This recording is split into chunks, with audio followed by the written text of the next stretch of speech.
Alright, so today we're going to be learning how to use a tool called Handbrake. This is useful for compressing videos and making them to a smaller size so that you can upload them on the internet or save room on your computer. So first let's take a look at the video that I'm going to be working on. This video is saved as 2.06 gigabytes and it was filmed at a width of 1280 and a height of 720.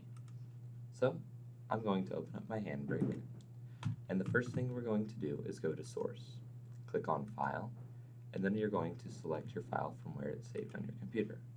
I happen to put mine on the desktop. Now, I'm going to select the destination for my file. I actually already have a compressed video on here, so I'm going to save mine as compressed video 2. Now we want to make sure that we are saving this video as an MP4 format. The container is usually defaulted to MP4, but it's always good to check. You also want to select Web Optimized.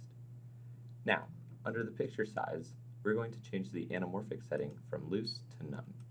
As you can see, it fills in the width and height of the video with the way that it was filmed. Since it was filmed with a width of 1280 and a height of 720, these are automatically filmed so that we have the same size video as we started with. We also want to make sure this cropping settings are all set to 0. If they're not, you can click Custom and edit that. That way none of your video gets cropped off. Now we're going to click on the Video tab. The first thing we're going to do is under this Quality section, change this constant quality meter.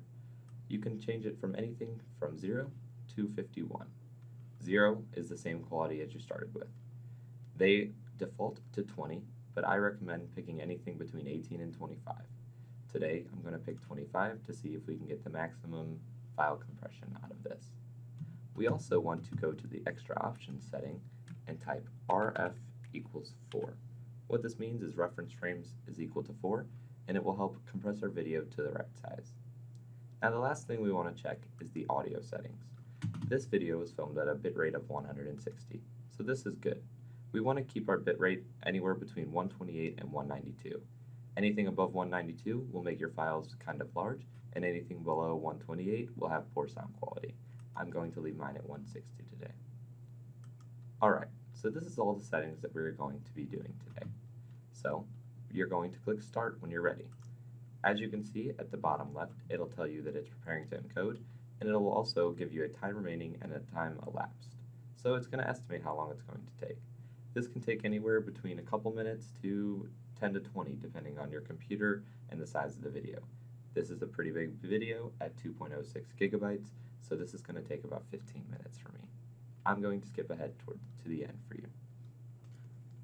Alright, so it looks like we're finishing up here. We got about 15 seconds left or so. Looks like it took me about 14 minutes, so it's not too bad as far as time goes. One thing I'd like to note is that you can also take all of your settings and click on this Add button and then create a preset so that way you don't have to do all these settings over again. So I will make these for my tutorial. And then now I have my presets here, and I can just select that and it'll change all of my settings to my presets, and then I won't have to change all these settings every time I want to compress a new video. Alright, so let's see what effect this had on our video. So it looks like our compressed file size ended up being 159 megabytes. When compared to the 2.06 gigabytes, that's about a 92% reduction in file size. So I'd say we did a pretty good job today. Now let's look at the quality just to see the difference. So here's the original file, and as you can see, this is what it looked like originally from what it was filmed at. And then we'll compare that to the compressed video file.